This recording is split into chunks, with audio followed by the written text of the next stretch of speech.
Hi, I'm April from performingeducation.com, and today I'm showing you how I set up my writing binders for my students. So I have done a lot of different things in my classroom for writing, and it has been really hard to keep my students organized. So that's where I ended up at a binder. So I want to kind of show you where I started and kind of explain why I do the binder, because I know that most people are going to be concerned about two things. First of all, the cost, and second of all, storage. So it is a lot harder to store a binder than to store a notebook. So let me show you where I started. I'll explain my process, show you all the different parts of my binder, and hopefully convince you to use this organizational strategy for your writing units. First of all, I started here, which many of you have probably at right now. This is one notebook that I used for writing for a long time. And we did a table of contents. We even used tabs at one point, but the tabs started falling off. The table of contents, they didn't keep track of it well. And even when they did, it was really hard because they were flipping through all this different content.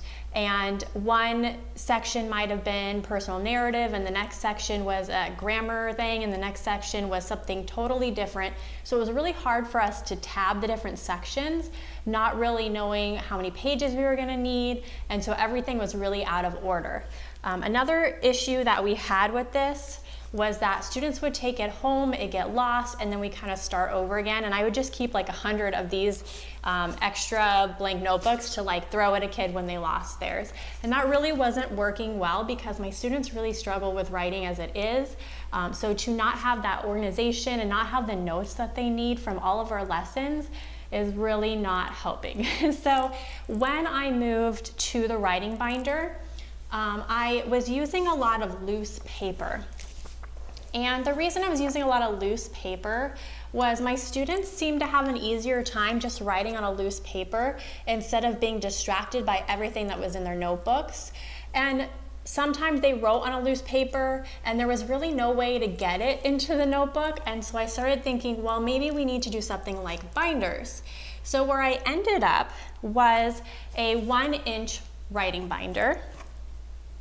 Now, a couple of things about this writing binder. First of all, I get my 1-inch binders for $2 at Walmart. This one was $2 at Walmart. They have the actual insert. They're really nice. They hold up really well. If you are able to, you can put this on your supply list for parents. If you do a large binder for them to put all different subjects in, then that would be another binder for them to buy, but I never did that, so this was like the only binder they had to buy, and most parents were really happy that it was only a 1-inch binder. So with the 1-inch binder, if you for some reason like really want your students to journal in one of these, they'll fit into the binder, but you're gonna have to get a bigger binder. So my recommendation, if you want your students to journal in a notebook and keep it housed in here, is that to get a 2-inch notebook.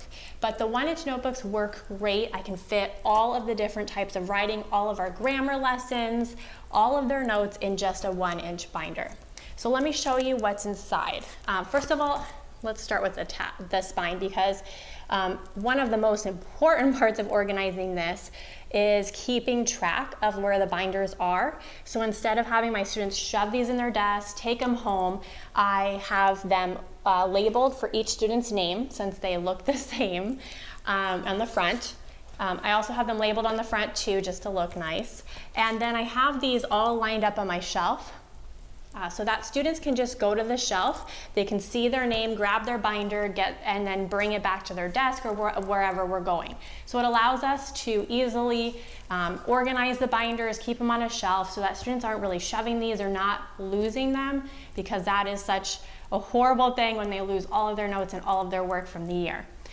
So we only do this with writing, so all the other subjects are still in those notebooks. But to me, having this special writing binder has made a huge difference as far as organization goes, and as far as students being more motivated in writing and really being proud of what they produce. So the inside. The first thing that I have on the inside are their writing goals. So at the beginning of the year, we just write one goal. We do a whole lesson on goals, we talk about it, and they set one goal. They don't fill this whole thing out for the whole year. And as I work with them in conferences and I see individually what they need help on, we start to add goals to our sheet. So hopefully at the end of the year, we have filled out all the goals. I have them write the date or sometimes put a sticker or something nice or a stamp if they met that goal. So we're kind of working on usually 1 or 2 at a time, and then once that one's met, we go to the next one, we create a new goal. So this is great for conferencing and also keeping track of individual writing goals. And the next thing are tabs.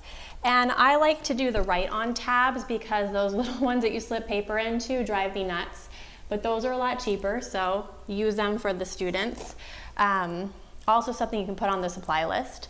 And I have the tabs for each type of writing, so personal narrative, explanatory, opinion, informational, creative narrative, and then I have a language and grammar tab. So that language and grammar tab is very important to me because my students get these cool anchor chart notes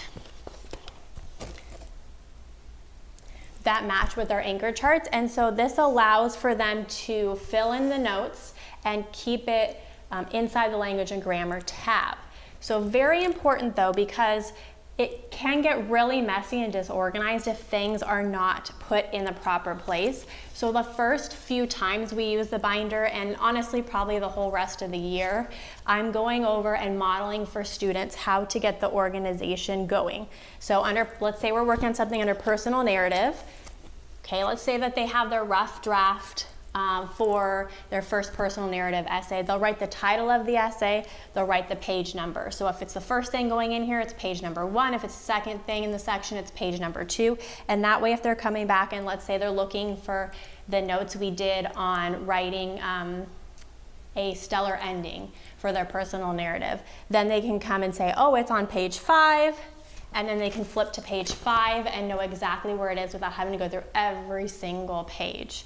I very carefully model and show them what tab everything needs to go in. So as we are doing notes back here in Gathering Place, or if I'm working on my rough draft back here in Gathering Place, or under the, if I'm displaying it under the hover cam, or if I'm doing it digitally, I will show them exactly where I'm going to put my end product or whatever I'm working on. So I'll say, okay guys, I just finished this, I'm gonna put this under this tab, and then I'll show them in my own binder. And it's really important that you have your own binder, your own work for every single step of the writing process and every step of grammar instruction and language instruction. So modeling that has helped me keep my students very, very organized.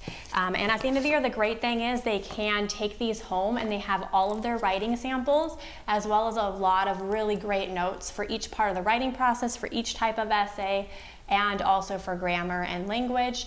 And the best thing is when we're reviewing for the state testing at the end of the year and we're going back and we're practicing our writing, they have lots of notes to go over, and it just really helps them in all aspects. So I hope that you enjoyed this. I would love to give you this for free, so make sure you click the link or button to get this for free to use in your classroom, and I hope you enjoy your new writing binders.